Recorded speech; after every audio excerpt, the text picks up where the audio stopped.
नाज़रीन, मुंसिफ टीवी में आपका इस्तकबाल। आप देख रहे हैं मुंसिफ न्यूज। शुरुआत करेंगे हेडलाइंस के साथ। सुर्खियों को पेश करने में ताउन किया है डॉक्टर ऑर्थो ऑयल के साथ साथ डॉक्टर ऑर्थो कैप्सूल्स साथ लेना ना भूलें। मरकजी वजीर दिफा राजनाथ सिंह गोवा के दौरे पर वास्को में आलूदगी कंट्रोल जहाज ICGS समुद्र प्रताप की कमीशनिंग तकरीब में शिरकत। मरकजी वजीर दाखिला अमित शाह आज तमिलनाडु के तिरुचिरापल्ली का दौरा करेंगे। तमाम तर तैयारियां मुकम्मल।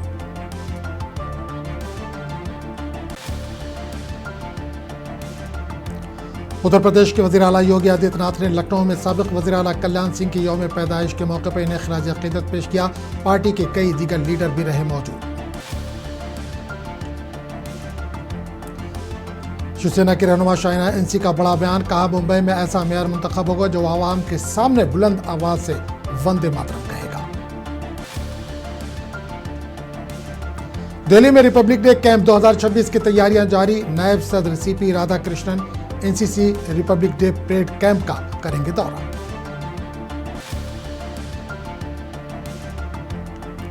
मुरादाबाद में पीतल की सनत शदीद बहरान का शिकार। ताजिरों को आइंदा बजट से काफी उम्मीद है।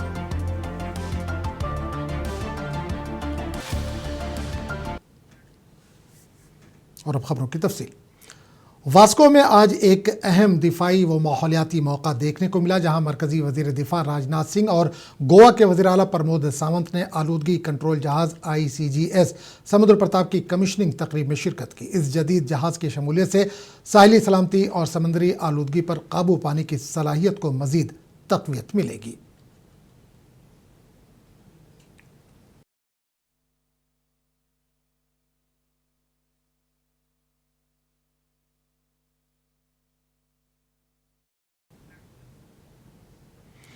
तमिलनाडु के तिरुचिरापल्ली में मरकजी वजीर दाखिला अमित शाह के दौरे से कबल सिक्योरिटी के सख्त इंतजाम किए गए। शहर और उसके अतराफ हसास मकामात पर इजाफी पुलिस फोर्स तैनात की गई है, जबकि निगरानी के लिए चेक पोस्ट और पेट्रोलिंग में भी इजाफा कर दिया गया है। इंतजामिया का कहना है कि अमन अमा बरकरार रखने के लिए तमाम ज़रूरी इक़दाम मुकम्मल कर लिए गए हैं। उधर तिरुचिरापल्ली समेत पूरे तमिलनाडु में फसलों के त्यौहार पोंगल की तैयारियां भी ज़ोरों शोर से जारी है। बाज़ारों में गहमा गहमी है। लोग त्यौहार के लिए ख़रीदारी में मसरूफ़ हैं, जबकि इंतजामिया त्यौहार और VIP दौरे के पेश नज़र किसी भी नाखुशगवार वाक़े से निमटने के लिए पूरी तरह से तैयार है।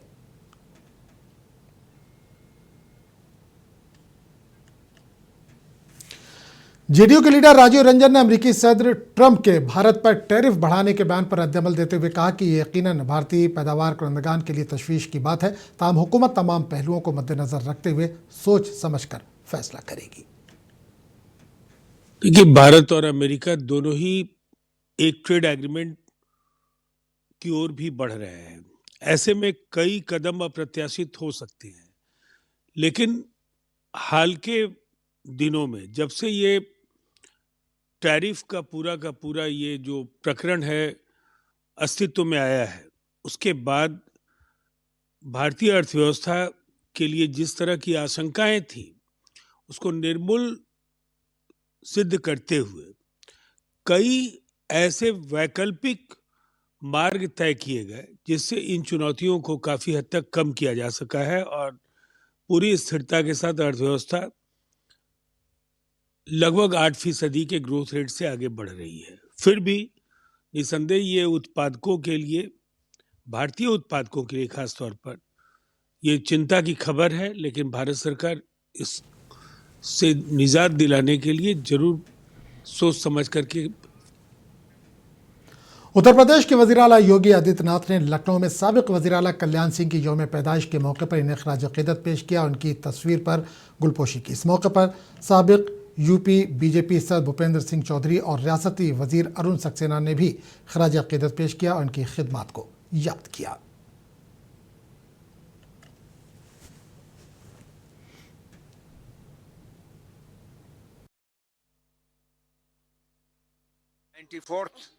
बर्थडे है और उन्होंने अपना जीवन एक स्वयं सेवक के स्तर से शुरू किया। उसके बाद भाजपा में विधायक रहे, मंत्री रहे, मुख्यमंत्री रहे और गवर्नर रहे। उन्होंने हर स्तर पर हिंदुत्व की सेवा की।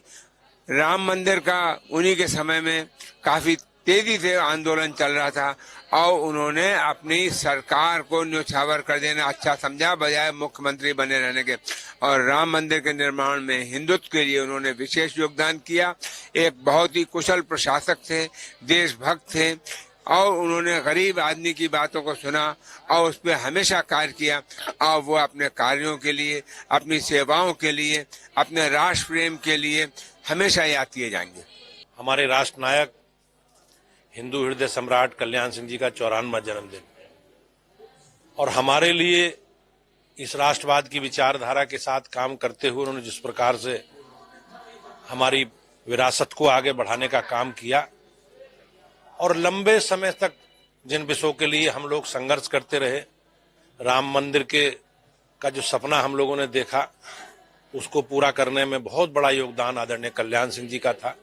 जिस प्रकार से एक विवादित ढांचे को ढहाने का काम, उसे अपमान करने वाले ढांचे को हटाने का काम कार सेवकों ने किया और माननीय कल्याण सिंह जी ने अपनी सारी जिम्मेवारी अपने ऊपर लेते हुए सरकार का त्याग किया।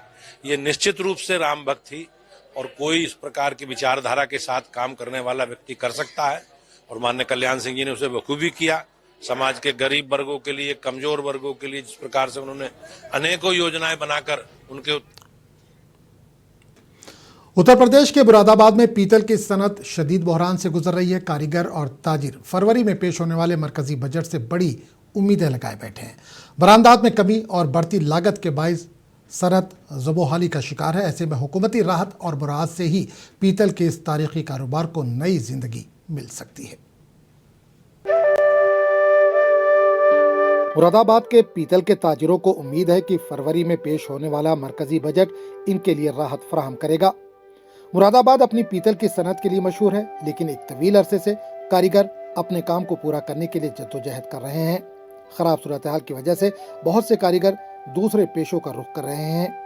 ताजिरों का कहना है कि गुज़िश्ता चंद सालों के दौरान पीतल की मसनूआत की बरामदात में नुमाया कमी आई है।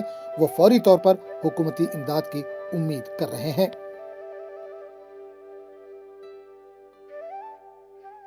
इस बार बहुत डाउन है शहर की कंडीशन और जो रेट भी बहुत ज़्यादा इंक्रीज हो रहे हैं, उससे ज़्यादा बहुत फ़र्क पड़ रहा है। गवर्नमेंट को चाहिए इस पर ध्यान दें।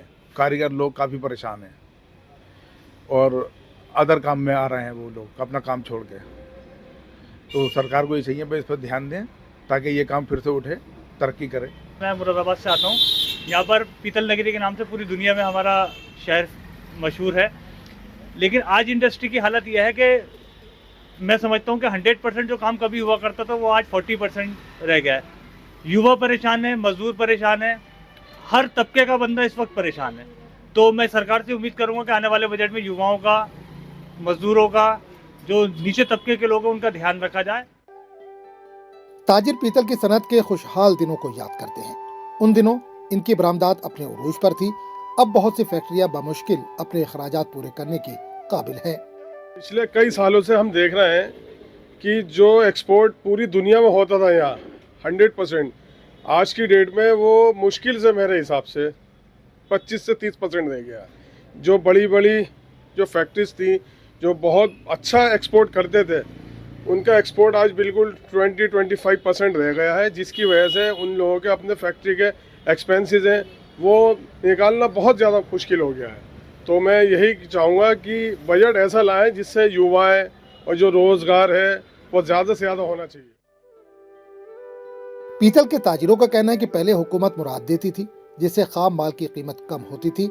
इनका कहना है कि अब इन्हें हुकूमत की तरफ से कोई ताउन नहीं मिल रहा है। मुरादाबाद का निर्यात है वो बहुत मुश्किल हालात में चल रहा है, क्योंकि पहले ड्रॉबैक मिलता था, इंसेंटिव्स मिलते थे, लगभग 12.5% ड्रॉबैक मिलता था और उसके अलावा 7% जब फॉरेन एक्सचेंज आती थी भारत में विदेशी मुद्रा, तो उसको BRC बनवा के बैंक रियलाइजेशन सर्टिफिकेट 7% का फोकस लाइसेंस और मिलता था।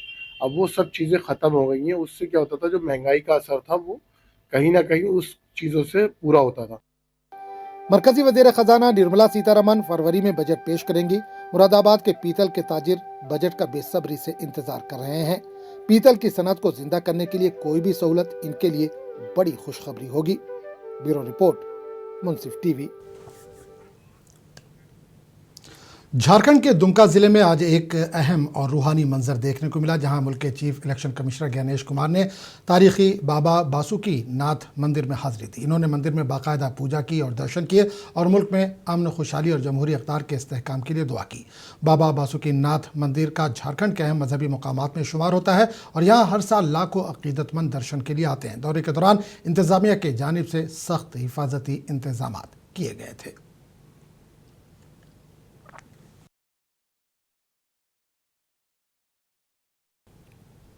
बीएमसी इंतखाबात से मुतालिक महायुति की बिला मुकाबला कामयाबी पर उठ रहे सवालात के दरमियान एनसीपी रहनुमा और म्यूनसिपल इंतखाबी कमेटी के सरबराह नवाब मलिक ने वजाहत देते हुए कहा कि नामजदगियां बाहमी रजामंदी से वापस ली गई हैं, इसलिए महायुति की बिला मुकाबला जीत पर किसी किस्म का सवाल नहीं उठाया जाना चाहिए।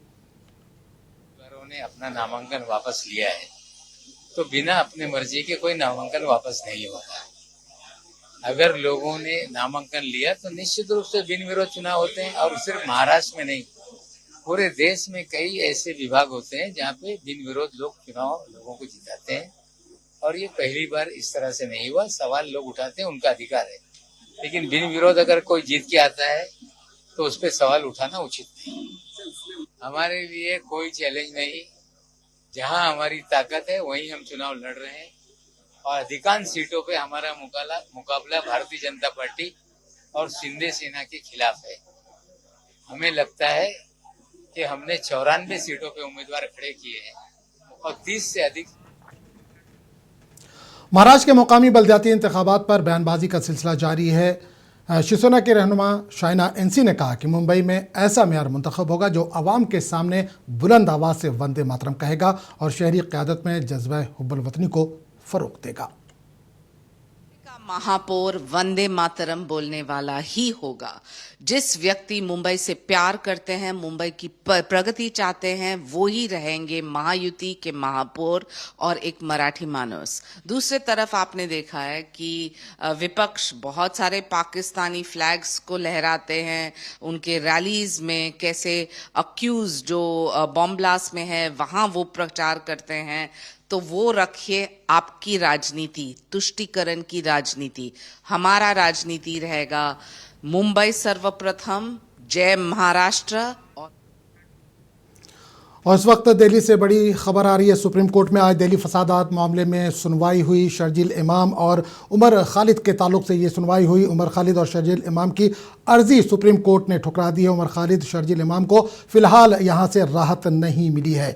हाई कोर्ट ने जो फैसला दिया था उस फैसले के खिलाफ ये लोग सुप्रीम कोर्ट पहुंचे थे। जो मुल्जिम थे वो सुप्रीम कोर्ट पहुंचे थे, लेकिन सुप्रीम कोर्ट से भी इनको राहत नहीं मिली है। तो दिल्ली फसादात मामले में एससी में सुनवाई हुई।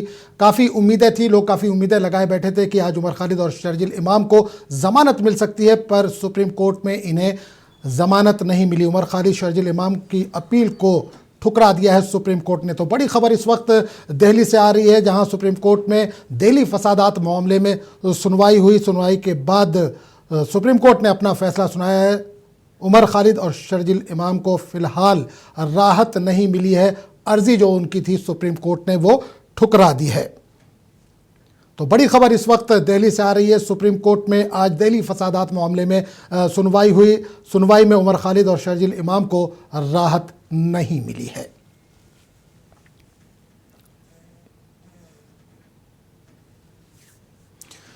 आगे बढ़ेंगे दूसरी खबर की तरफ। जम्मू में हिंदुस्तान पाकिस्तान सरहद के करीब बसने वाले शहरी मरकजी बजट से बड़ी उम्मीद लगाए बैठे हैं। सरहद पार से फायरिंग के खदशात के दरमियान मुकामी लोगों का कहना है कि बंकरों की शदीद कमी इन्हें गैर महफूज बनाती है। ऐसे में रहायशियों को तवक्को है कि आने वाला बजट सरहदी आबादी के तहफ़्फ़ुज़ के लिए मज़ीद बंकरों की फराहमी को यकीनी बनाएगा। जम्मू में हिंदुस्तान पाकिस्तान सरहद के करीब रिहायशियों को उम्मीद है कि मरकजी बजट मजीद बंकर फराहम करेगा। सरहद पार से फायरिंग के दौरान बंकर इस्तेमाल किए जाते हैं। रिहायशियों का कहना है कि इनकी बस्तियों में इनकी आबादी के तनासुब से बंकर्स की कमी है, जिसकी वजह से वो खुद को गैर महफूज महसूस कर रहे हैं। हम गवर्नमेंट से यही कहेंगे, जो बजट अभी आएगा तो उसमें जो हमारा जो बॉर्डर वाला इलाका है, खासकर जो मेन गाँव बॉर्डर के जीरो लाइन पे है, उसमें थोड़ी डेवलपमेंट होनी चाहिए, उसमें थोड़ा पैसा लगना चाहिए। जैसे ये बैंकर हैं हमारे गांव में पहले बने हुए हैं, वो बहुत कम है। तो जिस हिसाब की हमारे वादी है गांव में, उस सब से हमें बैंकर और मिलने चाहिए। अभी फरवरी महीने में बजट आएगा तो हम जीरो लाइन पे रहते हैं और हमारी ये हर साल की तरह ये अपेक्षा है कि इस बार जो बजट में कुछ तब्दीली करके कुछ बॉर्डर के लिए कुछ अच्छा होगा। तो जैसे कि सबसे बड़ी जो समस्या है ये कि बैंकर की है यहाँ कि आए दिन कोई ना कोई पाकिस्तान की तरफ से जो शेलिंग वगैरह होती रहती है तो उसकी बैंकर हमारे काफ़ी कमी है। तो हम चाहते हैं कि बजट में ज़्यादा से ज़्यादा जो है पैसा इसके लिए रखा जाए। उम्मीदें तो हमें यही रखते हैं भाई, सिर्फ सारे गांव में 10 मोर्चे हैं, बाकी कोई ही नहीं है। तो जो इधर से चलकर कोई 10 कदम जाएगा, जब होगा वो वहाँ तक पहुँच सकता है। तो गवर्नमेंट ले गई है मगर बनाए नहीं है। यानी बंकर कम है आपके? बंकर बहुत कम है जी, सिर्फ 10 है। तो गाँव में इतना बड़ा है, यार वादी है, तो 10 बंकर क्या करते हैं। कुछ लोगों ने कहा कि वो अपनी बचत से बंकर बनाने पर मजबूर हैं क्योंकि हुकूमत इस मामले से लाताल्लुक है। उम्मीदें ये रखते हैं भाई, ये हमारा बैंकर बनने वाला है, ये कोई बनाकर नहीं देता। मेरे बेटे ने खुद बनाया अपने पैसे लगाकर, 7 भी आपने डाला है। अभी 26-2 में मेरे को 2 बार गोल लगी थी। मरकजी वजीर खजाना निर्मला सीतारमन पार्लियामेंट में अपना लगातार 8वां मरकजी बजट पेश करेंगी। ये मोदी हुकूमत की तीसरी मियाद का दूसरा मुकम्मल बजट होगा। जम्मू के सरहदी इलाकों में आबाद लोगों को इस बजट से काफी उम्मीदें हैं। ब्यूरो रिपोर्ट, मुंसिफ टीवी। मध्य प्रदेश के सीहोर जिले के खेड़ी गांव में आज साबिक वज़ीर आला और कांग्रेस के सीनियर रहनुमा दिग्विजय सिंह ने घर घर जाकर अवामी राब्ता मुहिम चलाई। इस दौरान इन्होंने देही इलाकों में लोगों से बराह रास्त मुलाकात की, इनके मसाइल सुने और मुकामी सतह पर दरपेश मुश्किलात से भी वाकफियत हासिल की।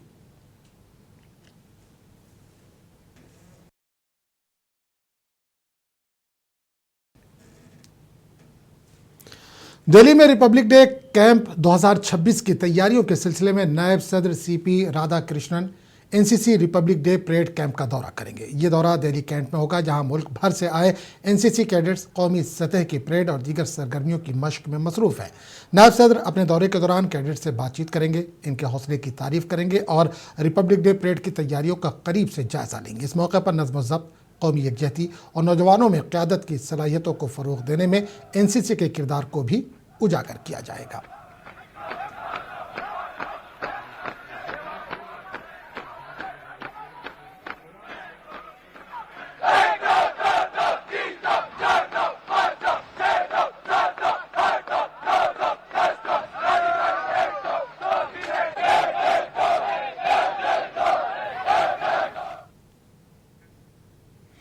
दिल्ली असेंबली इजलास इस बार काफ़ी हंगामा खेज होने की उम्मीद है। अपोजिशन आम आदमी पार्टी पूरी तरह से तैयार है।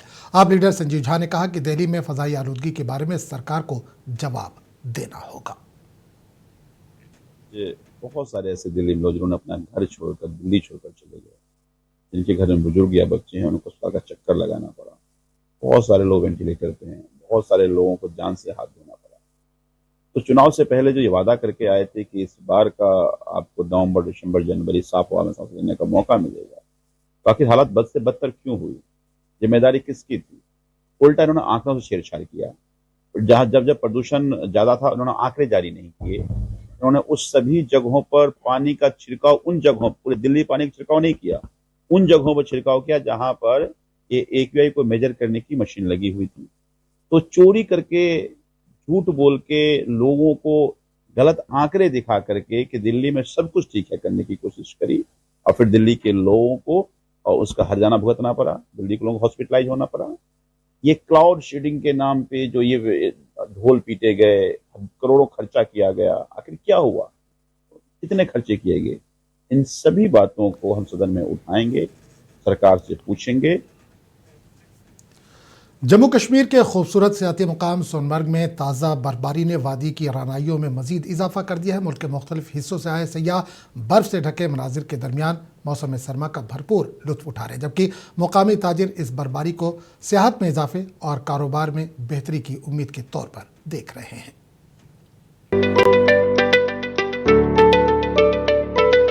जम्मू कश्मीर के सोनमर्ग में मुल्क भर के सयाह ताज़ा बर्फबारी का खैर मकदम कर रहे हैं। सोनमर्ग के बर्फ से ढके कंबल के दरमियान सयाह इस हसीन मंजर का जमकर लुत्फ उठा रहे हैं। बहुत अच्छा लग रहा है, यहाँ पे एंजॉय करने के लिए बहुत कुछ है। राइडिंग्स है, हॉर्स राइडिंग है, स्कूटर बाइक राइडिंग है और यहाँ पे स्नो भी ज़्यादा हो रही है। तो जिसको स्नो देखना है, स्नोफॉल देखना है, वो यहाँ जरूर आए।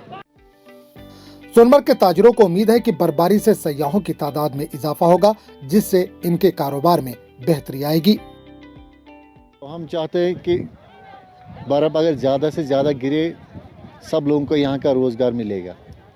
टूरिस्ट तो रोज़ ही दिन से दिन बढ़ ही जाते हैं, तो उम्मीद है ज़्यादा, इससे भी ज़्यादा बढ़ना चाहिए। सोनमर्ग कश्मीर के मौसम सरमा के अहम सियाहती मकामात में से एक है। यहाँ सयाह, मुकामी जरिए माश और बर्फबारी एक दूसरे से जुड़े हुए हैं। हालिया बर्फबारी से हर कोई खुश है। ब्यूरो रिपोर्ट, मुंसिफ टीवी। बांग्लादेश हुकूमत की जानिब से T20 मैचेस भारत से बाहर मुंतकिल करने की दरख्वास्त पर सियासी रद्दअमल सामने आ रहा है। जेडीयू के लीडर नीरज ने कहा कि बांग्लादेश मामले पर सख्त फैसले किए गए हैं, ताहम इस बात पर भी गौर किया जाना चाहिए कि हालात आखिर पैदा कैसे हुए। भारत और बांग्लादेश के बीच जो तनावपूर्ण संबंध हुआ, जिसके चलते कुछ एक ऐसे फैसले लेने पड़े जो सबके लिए पीड़ाजनक है। खेल के स्पिरिट में भी कहीं न कहीं तनाव की गुंजाइश होना ये अच्छी बात नहीं है। अब इस संबंध में बांग्लादेश के क्रिकेट एसोसिएशन को अधिकार प्राप्त है, वो अपनी बात कह सके, लेकिन भारत एक लोकतांत्रिक देश है और धर्म आधारित राष्ट्र को चलाना लोकतंत्र के लिए चुनौती होता है। अब बांग्लादेश को आत्ममंथन करना चाहिए कि ऐसी परिस्थिति पैदा क्यों हुई। मगरबी बंगाल के रिवायती फोटोचित्र फनकारा रूप बन को साल 2024 का बावकार कौमी दस्तकारी अवार्ड मिला। इस कदीम स्क्रॉल आर्ट के जरिए वो कहानियों को तस्वीरों और गीतों में ढालती हैं। मगरबी मिदनापुर की ये मुस्लिम फनकारा अपने फ़न के ज़रिए मजहबी और सिनफी सरहदों से बालातर होकर सकाफती हम आहंगी की खूबसूरत मिसाल पेश कर रही हैं। मगरबी बंगाल की रिवायती फोटो चित्र फनकारा रूपबन इन दिनों बेहद खुश हैं। साल 2024 का बावकार कौमी दस्तकारी अवार्ड मिलने के बाद इनकी पेंटिंग्स के रंग और भी निखर आए हैं। इस मखसूस तर्ज मुसव्वरी को मगरबी बंगाल में फोटो चित्र कहा जाता है।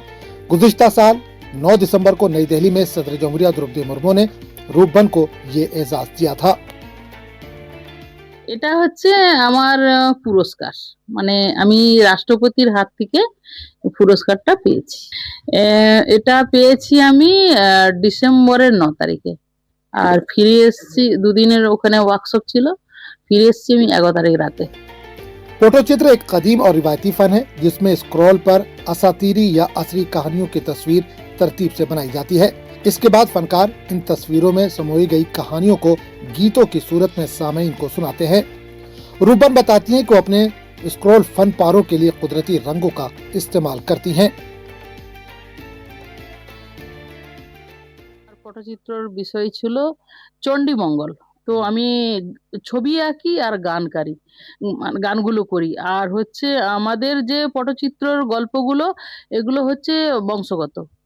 কিছু কিছু এখন সামাজিক বানাচ্ছি, আর প্রত্যেকটা ছবির বিষয়ে গান গল্প রয়েছে। আর আমাদের যেগুলো রংগুলো সেগুলো সব ভেষজ রং। मगरबी बंगाल की फोटो चित्र रिवायत मजहबी और सिनफी हुदूद से बालातर है। मगरबी मिदनापुर जिले से ताल्लुक रखने वाली मुस्लिम फनकारा रूपबन इसकी जिंदा मिसाल है। इन्हें हिंदू देवी देवताओं की तस्वीर बनाने में कोई दिक्कत नहीं, क्योंकि इनके नजदीक फन की कोई सरहद नहीं होती। ब्यूरो रिपोर्ट, मुंसिफ टीवी।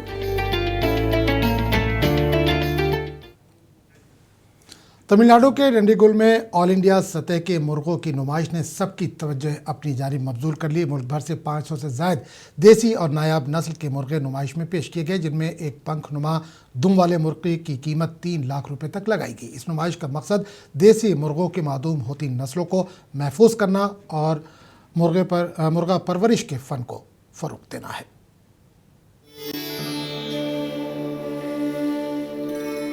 तमिलनाडु के डंडीगुल में ऑल इंडिया सतह के मुर्गों की एक शानदार नुमाइश का इनेकाद किया गया, जिसमें मुल्क भर से 500 से जायद नायाब और देसी नस्ल के मुर्गे पेश किए गए। इस नुमाइश में खास पंखनुमा दुम वाले मुर्ग की कीमत 3 लाख रुपए लगाई गई, जो हाजरीन की खुसूसी तवज्जो का मरकज बना।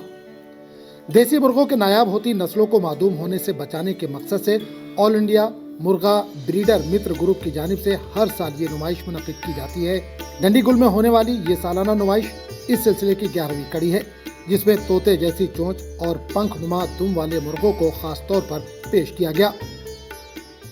சேவல் கண்காட்சி நடத்திட்டு வரோம் ஒவ்வொரு ஆண்டுதோறும். இது நலிந்து வரக்கூடிய பொருள், அதனால மீட் எடுக்கணும் அப்படின்றதுல நாங்கள் வந்து DOW ஃப்ரெண்ட்ஸ் திண்டுக்கல் மாவட்டத்தில் வந்து நாங்கள் மிகப்பெரிய லெவலில் ஒரு 11 ரவுண்டு நடத்திட்டு வந்துட்டு இருக்கோம். இப்போ என்னன்னா இந்த சேவல் கண்காட்சிக்கு கலந்துக்கிறதுக்காண்டி ஆந்திரா, கர்நாடகா, பாண்டிச்சேரி இந்த மாதிரி ஒரு மாநிலத்திலிருந்தெல்லாம் இங்கே வந்திருக்காங்க. நம்மளுடைய சேவல் கண்காட்சிக்கு கலந்துக்கிறதுக்காண்டி அவங்களுடைய சேவலையும் கொண்டு வந்திருக்காங்க. இது என்னன்னா இது இப்போ உள்ள நாங்கள் வந்து சேவலுடைய தரவரிசையில் எப்படின்னு பார்த்தீங்கன்னா, வாலமைப்பு, அதனுடைய மூக்கு அமைப்பு, அதனுடைய உயரம், அதனுடைய வந்து பூவினுடைய அமைப்பு, அதை வச்சு தான் நாங்கள் வந்து அந்த மார்க் அடிப்படையில் சேவல்களை தேர்ந்தெடுத்து நாங்கள் வந்து முதல் பரிசு வந்து LED டிவி வந்து 52 இன்ச்சு டிவி கொடுக்குறோம், 55. அதுக்கடுத்து வந்து ஃப்ரிட்ஜு, डबल डोर फ्रिज, அதுக்கப்புறம் வாஷிங் மிஷினு. नुमाइश में आंध्र प्रदेश, केरला, कर्नाटक और महाराष्ट्र से आए मुर्गा पालने वालों ने अपने बेहतरीन मुर्गे पेश किए। इसके अलावा तमिलनाडु के कोयम्बटूर, एरोड, तिरुपुर, तिरुचिरापल्ली और चेन्नई से भी बड़ी तादाद में मुर्गे नुमाइश के लिए लाए गए। ब्यूरो रिपोर्ट, मुंसिफ टीवी।